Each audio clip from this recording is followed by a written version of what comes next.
A few moments later.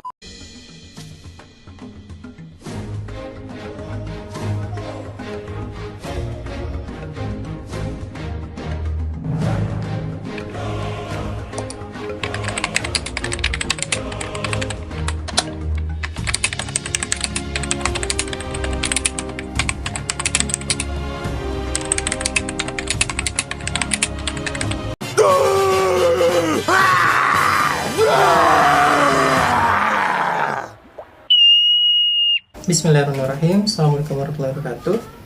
Nama saya Dimas dan saya akan menjelaskan tentang persiapan pasca administrasi. Nah, jadi kenapa hal ini penting? Jadi sebenarnya pada saat kita sudah melakukan upload administrasi dan juga kita sudah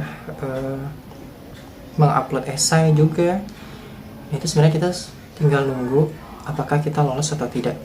Nah, cuman sebenarnya kunci dari administrasi di sini adalah tentunya seluruh Indonesia pasti akan mengupload dengan hasil TOEFL yang memenuhi syarat atau mengupload surat kembali ke rumah sakit, ya intinya semuanya uploadnya samalah kecuali itu esai yang sudah kita upload.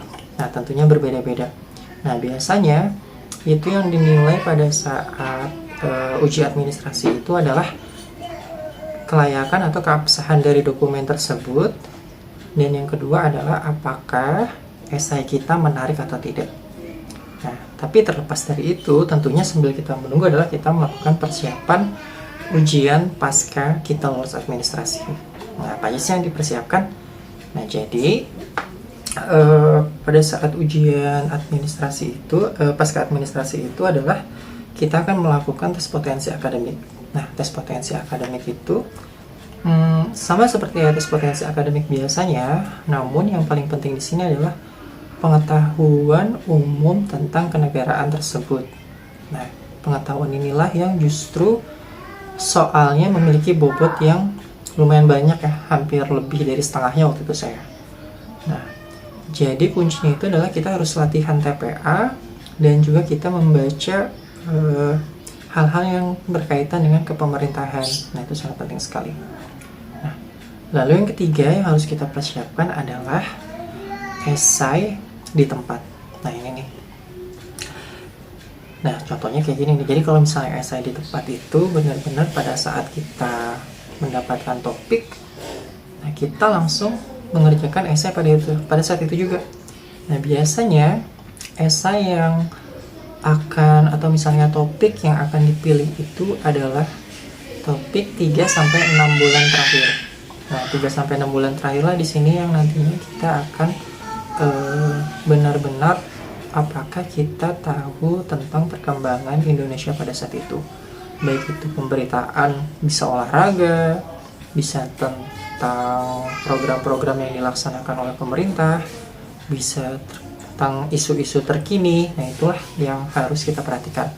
Nah, namun yang paling penting ini adalah gimana sih caranya biar kita tahu terkait dengan isu-isu terkini yang mungkin nantinya akan menjadi bahan ujian pada saat esai di tempat nanti. Nah, kalau saya melakukannya adalah saya akan membaca koran 3 bulan terakhir.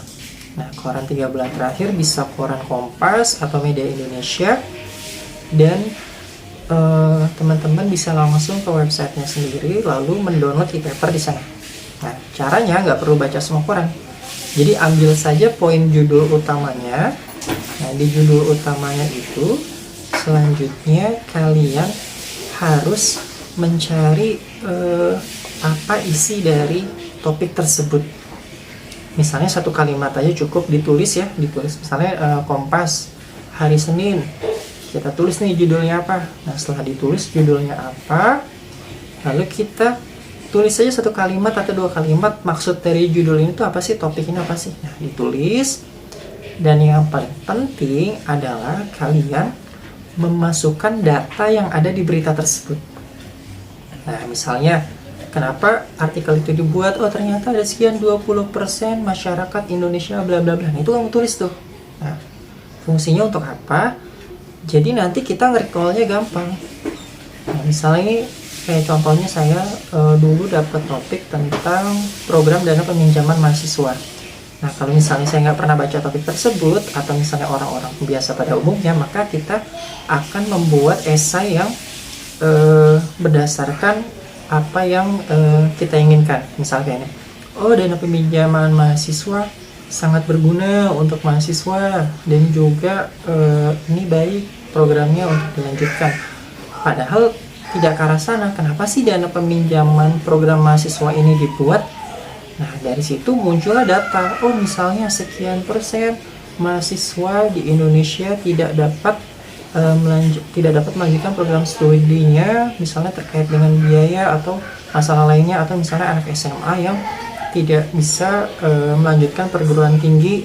Nah, misalnya seperti itu. Nah, itu data itu berasal dari topik dari koran tersebut. Itu yang kita catat. Nah, itu menjadi nilai plus. Artinya apa? Pada saat penguji itu melihat esai yang kita lakukan di tempat kita itu dia langsung lihat, oh, ternyata anak ini tahu nih, pernah baca nih berita tentang ini, oh, anak ini rajin membaca berita nih, kayak gitu. Jadi nggak hanya sekadar kita menjelaskan secara subjektif gitu. Nah, itulah yang sebenarnya poin inti dari kita. Nah, pada kuncinya di sini adalah tentunya nilai TPA itu mutlak, karena itu dia berisi pilihan ganda, dan nilainya itu pasti berdasarkan antara salah atau benar. Nah, tapi ada lagi yang paling penting adalah esai itu sendiri. Kan apa? Esai itu bobotnya pun hampir sama dengan TPA dan juga pengetahuan umum. Nah, karena apa? Esai itu benar-benar kita lakukan di tempat, kita mendapatkan topik, lalu kita mengetik esai. Nah, pada waktu itu benar-benar rame banget tuh saya pada saat mengerjakan TPA lalu mengerjakan soal pengetahuan umum, pas bagian kita menulis esai di tempat pada waktu itu di komputer, wah, satu ruangan tuh isinya benar-benar suara ketikan semua. Nah, itu yang kadang-kadang bisa mengganggu atau merusak konsentrasi kita. Tapi tetap saja kalau kita sudah mempersiapkan dengan baik, kita dapat membuat esai dengan baik juga. Nah, jadi ingat ya, kuncinya itu adalah yang pertama, belajar tes potensi akademik banyak ya dari buku-buku, sekarang juga sudah banyak bertebaran di toko buku. Yang kedua adalah tingkatkan pengetahuan umum kita tentang kepemerintahan, ya tentang Indonesia lah. Baik itu pengetahuan umum, kayak misalnya berapa banyak pulau di Indonesia, bagaimana pariwisata di Indonesia. Nah, yang ketiga adalah pastikan kalian update minimal 3-6 bulan terakhir lah topik-topik terkini yang ada di Indonesia, karena itu yang nantinya akan menjadi topik yang kalian akan tulis di esai di tempat itu, seperti itu. Nah, jadi ini benar-benar penting. Mulai dari sekarang kalau bisa kalian coba buka-buka koran lama, dan tadi yang saya bilang, tuliskan judul. Nah, setelah tuliskan judul, lalu topiknya apa, topik utama dari judul tersebut apa, dan masukkan data sedikit aja. Jadi kalian nanti kalau misalnya mau nge-record ulang pada saat mau belajar, oh, ada nih topik ini, oh iya, beritanya tentang ini loh, oh iya, ini data-data yang harus saya masukkan, yang harus saya ingat, seperti itu. Nah, itu teman-teman, semoga teman-teman di sini bisa mendapatkan yang terbaik, lulus administrasi semua, dan bisa melanjutkan ke seleksi berikutnya.